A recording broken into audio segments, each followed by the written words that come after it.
बिस्मिल्लाहिर्रहमानिर्रहीम।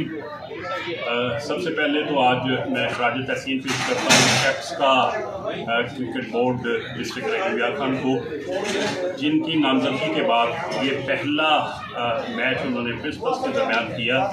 तो सबसे ज़्यादा एक्टिव करने की ज़रूरत थी हमें अपने प्रिंसिपल्स को, ताकि वो खेल के मैदानों में अपने बच्चों के लिए मॉडल रोल का किरदार अदा कर सकें।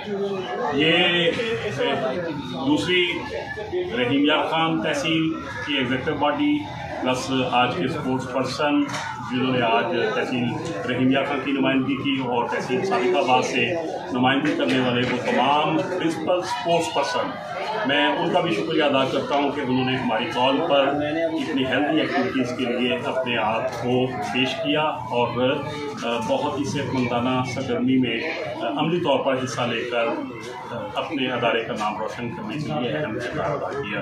मैं इंतज़ामिया का, स्पेशली अब्दुर्रऊफ नाज साहब का, स्पोर्ट्स बोर्ड के चेयरमैन का, मुस्तफ़ा बाबर साहब का, शाहिद साहब का बहुत ही मशहूर हूँ। और दोनों तरफ से आज के जो स्पेशली हमारे चीफ गेस्ट है सलाउद्दीन उस्मानी साहब, मैं उनका भी शुक्रिया अदा करता हूँ कि वो वक्त निकाल के हमारे पास तशरीफ़ लाए। एक और हमारे मेहमान दार-ए-हकम स्कूल मेलसी से तशरीफ़ लाए थे, मैं उनका भी मशहूर शुक्रिया अदा करता हूँ। इंशाअल्लाह स्पोर्ट्स के मैदान आबाद होंगे और ये मॉडल रोल जो है इसके लिए प्रिंसिपल बनेंगे। बहुत शुक्रिया।